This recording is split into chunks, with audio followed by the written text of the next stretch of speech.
Bonjour à tous et bienvenue dans My Golf Lab, une émission proposée par le magazine en ligne jeuxdegolf.org. Nous sommes sur ce magnifique parcours du golfe de la Sorelle en région Rhône-Alpes. Je suis Guillaume, voici Xavier et aujourd'hui nous allons vous parler d'un thème bien précis. Nous allons vous aider à scorer 90 sur un parcours de golf. On va vous donner avec Guillaume quelques astuces pour atteindre cette marque qui vous permettra d'être bogey player. Et pour une fois, on est d'accord. Allez, c'est parti.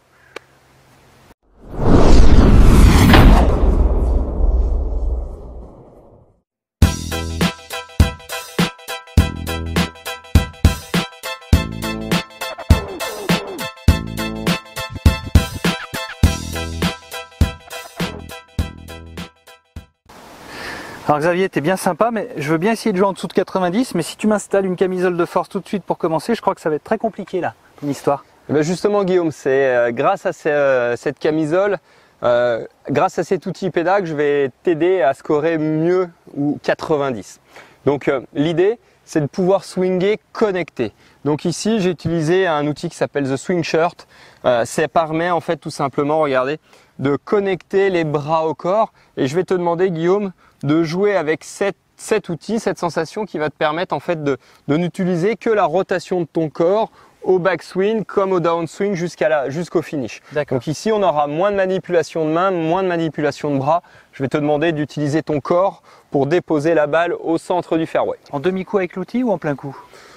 Tu fais ton plein coup, mais tu vas voir que l'outil va limiter ton swing. D'accord. Allez.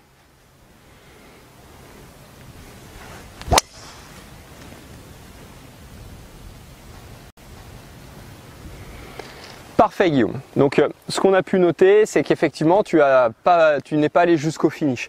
L'idée de jouer connecté, c'est de limiter les écarts entre le déplacement de vos bras et celui de votre corps. Ce qui permet aussi d'annihiler un petit peu l'action des mains et d'être plus précis au moment de la frappe. Donc pour ça, pour mettre la balle en jeu sur la piste, il faut swinger connecté. Si on n'a pas cet outil Guillaume, ce que je comprends, et puis en plus on ne peut pas jouer avec ça, à l'entraînement, on peut utiliser, voilà, c'est une version. Voilà, alors ça n'est pas un tendeur. J'ai acheté ça effectivement dans un magasin de bricolage, c'est un élastique. Et ça, en fait, on va s'en servir à l'entraînement pour attacher les bras au corps et swinger avec cette sensation-là. L'objectif, ensuite, une fois qu'on s'est entraîné à ça, c'est de retrouver cette sensation de connexion, même sans l'outil, même sans la corde, et c'est de sentir qu'on a les bras qui viennent se coller contre les pecs pour swinger d'un bloc et être plus précis au moment de la frappe. Une très très bonne astuce pour optimiser les chances de mettre une balle au milieu dès la mise en jeu. Dernier petit truc, si on n'a ni swing shirt pour s'entraîner, ni élastique, on peut utiliser la ceinture de son pantalon et se ceinturer les bras avec. J'ai vu des joueurs qui utilisaient aussi des capuchons de bois. Tu as raison Guillaume. Sous les aisselles. On voit souvent l'exercice avec les capuchons. Ou les serviettes. Voilà, les capuchons ou les serviettes. Donc ici, j'ai le capuchon du driver et je peux venir le coincer sous mon aisselle pour pouvoir swinger avec. Guillaume, viens ici, t'es là. Merci cher caddie. Ouais. Si je t'avais pas, dis donc, je serais complètement perdu là. Si comme Guillaume, vous n'avez pas réussi à atteindre le fairway malgré le swing connecté ici pour éviter les erreurs, ça peut toujours arriver, le fairway était en dévers vers la droite. Guillaume, le coup le plus important au golf c'est toujours le suivant. Tu peux nous expliquer comment tu vas jouer celle-ci? Bah écoute, moi là on est à peu près à plus de 135 mètres puisqu'on a le piquet qui est juste ici en fait. Ouais. Donc j'ai bien envie de tenter un coup avec un effet gauche-droite puisque le green est à droite et passer entre les deux branches si tu vois juste là-haut. À mon avis, ça peut passer.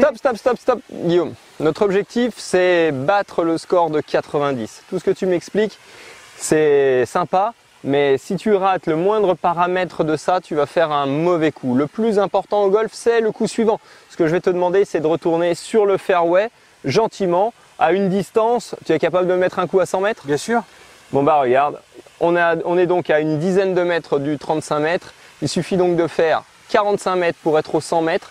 Sans lever la balle, sans prendre le risque de la rater et puis sans oublier les effets. Ici on est un peu plugué dans le rough, tu vas aller chercher ton fair set s'il te plaît Guillaume et tu vas me pousser la balle au 100 mètres. Donc Xavier, là, ce que tu veux, du coup, si j'ai bien compris, je te fais un coup roulé pour la recentrer au milieu finalement. Ouais, c'est ça, sauf que le coup roulé, ici, dans cette situation un peu difficile, la balle enfoncée dans le rough, il va falloir faire quelques petites adaptations. Donc, vas-y Guillaume, installe-toi. Ce que je vais te demander, c'est de baisser un petit peu les mains sur le club. On va venir mettre l'axe de ton corps un peu plus sur la jambe avant, car notre priorité, c'est le contact avec la balle et le sol. La balle est enfoncée dans le sol, il faut absolument qu'elle sorte cette balle.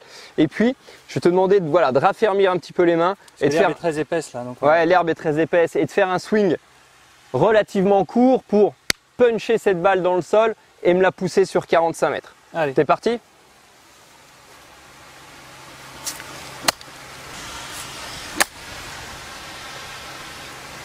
Parfait ça Guillaume.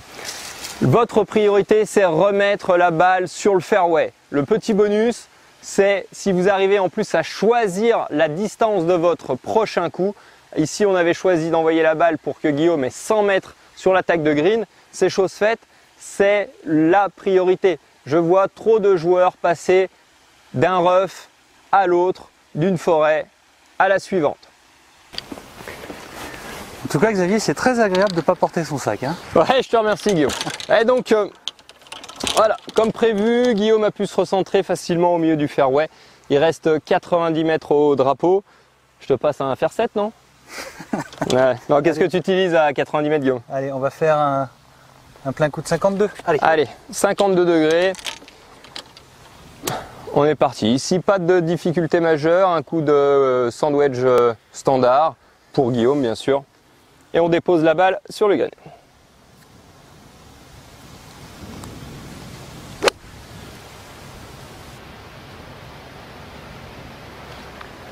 C'est parfait Guillaume. On y va.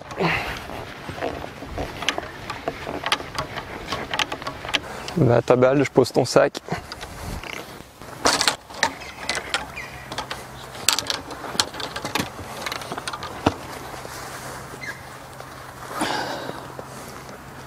Te voici sur le green Guillaume, bien joué, mais là commence le vrai golf. Il va falloir faire maximum 2 putts sur ce green pour pouvoir jouer le bogey et t'assurer la possibilité de jouer 90 à la fin de ton parcours. Et donc pour ça, Guillaume, ce que je vais te demander, c'est d'évaluer la distance au drapeau et tu vas marcher tranquillement pour aller retirer le drapeau en comptant tes pas. D'accord. C'est parti.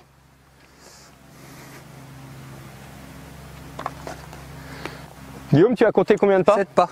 7 pas pour mettre la balle au drapeau.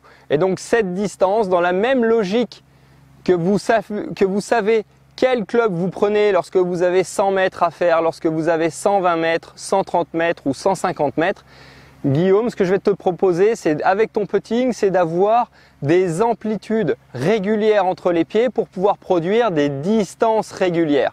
C'est-à-dire, est-ce que tu as une idée de quelle amplitude tu as besoin de faire pour faire 7 pas sur un green? Absolument pas. Absolument pas. Et c'est ce qu'on va voir tout de suite.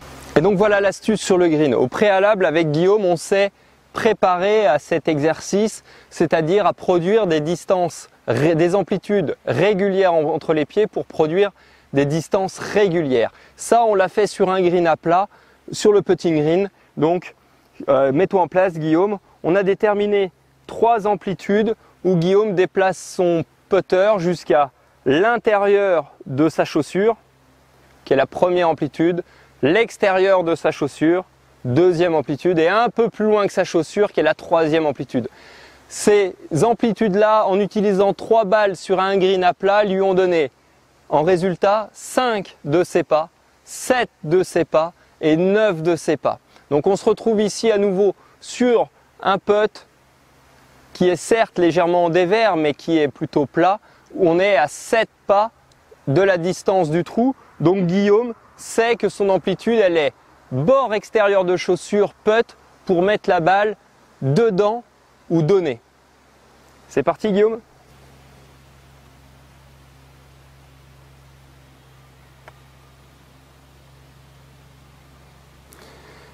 C'est parfait Guillaume, tu viens de faire extérieur du pied putt et regarde ta balle, elle a fini un demi-pas derrière le trou. Donc celle-ci, elle est quasiment donnée, donc viens la finir, s'il te plaît Guillaume.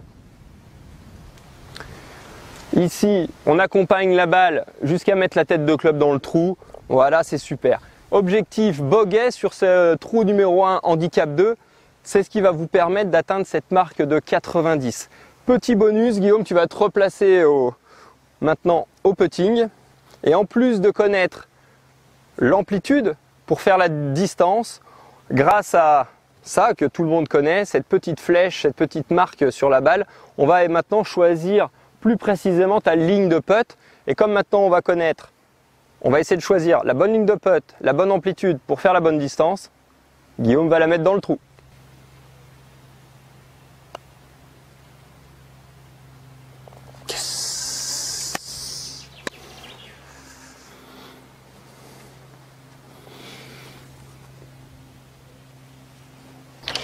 Et voilà avec Guillaume les 3 astuces qu'on vous propose pour atteindre cette marque de 90, soit 18 coups au-dessus du par en moyenne. Être bokeh player, c'est une étape importante dans la progression au golf. Je résume, il faut mettre en jeu, si vous avez des problèmes, il faut mettre en jeu connecté. Les bras le long du corps, associés entre les bras et les pecs pour que la rotation du corps déplace votre swing. Ensuite, si malheureusement ça n'a pas suffi pour garder la balle sur la piste, le coup le plus important, c'est ce fameux deuxième coup de recentrage qui doit impérativement finir au milieu du fairway. Donc pour ça, on a vu avec Guillaume des mains fermes un peu plus basses et des swings courts. Il est toujours plus simple au golf de faire des grands gestes que des petits. N'hésitez pas à vous entraîner au practice à faire des petits coups de fer 7, fer 8, fer 6, un peu fort et tonique vers le bas, pour pousser cette balle au milieu du fairway. Et puis la dernière méthode qu'on a employée ici, c'est une méthode de putting. Ce n'est pas une technique, c'est une méthode. On s'entraîne à plat, on fait la même amplitude, à la même intensité, ça produit la même distance. On prend 3 balles sur un green plat et on s'entraîne. Ce que j'ai proposé à Guillaume, c'est je déplace le club jusqu'à l'intérieur du pied droit, l'extérieur du pied droit, un peu plus loin que son pied. Et ces 3 amplitudes régulières lui ont donné 5 pas, 7 pas, 9 pas. Et ça, c'est assez simple. Quand on arrive sur le green, on mesure la distance de sa balle au trou et on repart avec ses repères en se disant j'ai plus ou moins telle distance à faire et j'aurai cette distance-là entre mes pieds. Ça, c'est vraiment très important. On ne peut pas être un jour bon au putting et un jour mauvais. Il faut être constant si on veut progresser au golf. En tout cas, nous remercions le Golf de la Sorel de nous avoir reçus sur leur magnifique parcours. N'hésitez pas à liker la vidéo, la partager et nous, on va se retrouver très vite pour un prochain épisode. À très bientôt. Bye bye.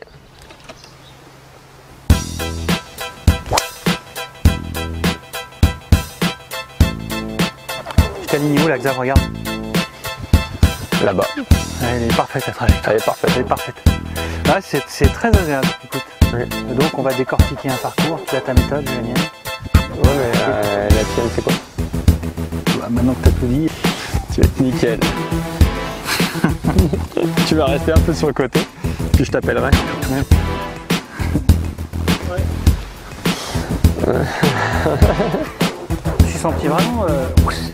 Ouais, tu sens que tu peux pas... Non mais c'est vrai, c'est très... Tu vois, tu peux pas dissocier les bras, quoi.